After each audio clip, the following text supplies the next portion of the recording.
ఒక ఏడాది కింద అనుకుంటా అక్కడ కొత్తపల్లి కారణంగా మీటింగ్ అయింది. ఆ రోజు మీటింగ్లో నేనేమన్నా అంటే, అరే రేవంత్ రెడ్డి దేవుని మీద ఒట్టు పెట్టి 15 ఆగస్టు కల్లా రుణమాఫీ చేస్తా అని దేవుణ్ణే మోసం చేసిండు రేవంత్ రెడ్డి. 100 రోజుల్లో 4000 పెన్షన్ ఇస్తానని మోసం చేసిండు, మహాలక్ష్మి ఇస్తానని మోసం చేసిండు అని అన్ని చెప్పుకుంటా నేనేమన్నా, ఇప్పటి నుంచి ఈయన పేరు యనుమల రేవంత్ రెడ్డి కాదు, ఎగవేతల రేవంత్ రెడ్డి అని పిలుస్తాము అని చెప్పిన. యాదుకుందా మీకు? గా మాట అన్నందుకు మానకొండూరు పోలీస్ స్టేషన్లో నా మీద కేసు పెట్టారు. ఇంకా కేసు ఉన్నది ఇప్పుడు కూడా. మొన్న మీ ఎస్ఐ నోటీస్ పంపిండు నాకు. ఎందుకు పంపినవా అంటే, నువ్వు ఎగవేతల రేవంత్ రెడ్డి అంటావా అంటాడు. మరి ఎగవేటినోని ఎగవేతల రేవంత్ రెడ్డి అనపోతే ఏమనాలే? ఎగబెట్టింది బరాబరే, ఎగబెట్టినోని ఎగబెట్టిండు అన్న.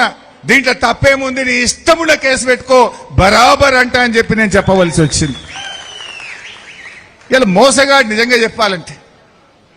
ఇవాళ రాష్ట్రంలో రైతుల పరిస్థితి మీకు బాగా తెలుసు. 2 నెలల తర్వాత కూడా ఇంకా వడ్లుంటాయా? మృగశిర కార్తీ కూడా దగ్గర పడ్డది. రోహిన్ కార్తీ వచ్చే వరకే వడ్లు అయిపోవాలి.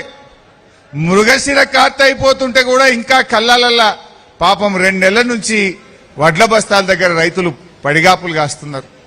చెదలు వస్తున్నది, కొన్ని జాగాల వడ్లకు చెదలు వస్తుంది సంచులకు, అయినా వడ్లు కొనే పరిస్థితి లేదు. అసలు రైతును నిండా ముంచిండు రేవంత్ రెడ్డి.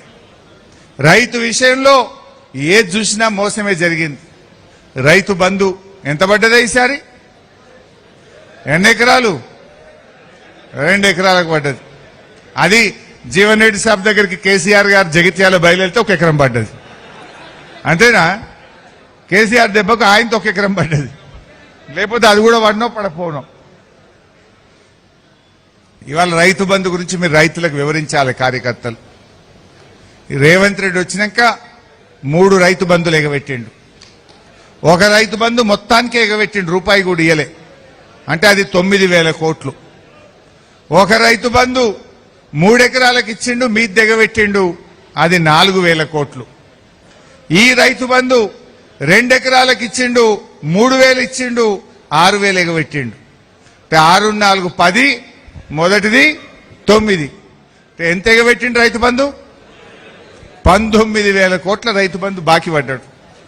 రేవంత్ రెడ్డి ఏమంటుండు, ఇప్పుడు ఇస్తా, మళ్ళా ఎలక్షన్లు అప్పుడు ఇస్తే అంత మర్చిపోతారు అనుకుంటుండు. మర్చిపోతారా? రేవంత్ రెడ్డి నువ్వే కదా మంత్రికి వచ్చినప్పుడు కరీంనగర్ జిల్లాలో రైతు బంధు మొత్తం ఇస్తా, 45 రోజుల్లో ఇస్తా అన్నావు యాసంగికి. ఇవాళ 75 రోజులకు వచ్చింది, ఇంతవరకు రైతు బంధు పడలే. ఇవాళ రేవంత్ రెడ్డి ఒక్కటే మనం డిమాండ్ చేయాలి. ఈ రాష్ట్రంలో రైతుల పక్షాన ఈ మానకొండూరు నుంచి మేము డిమాండ్ చేస్తా ఉన్నాం. నువ్వు రైతులకు బాకీ పడ్డ 19,000 కోట్ల రూపాయల రైతు బంధు వెంటనే విడుదల చేయాలని చెప్పి కూడా ఈరోజు డిమాండ్ చేస్తా ఉన్నాం.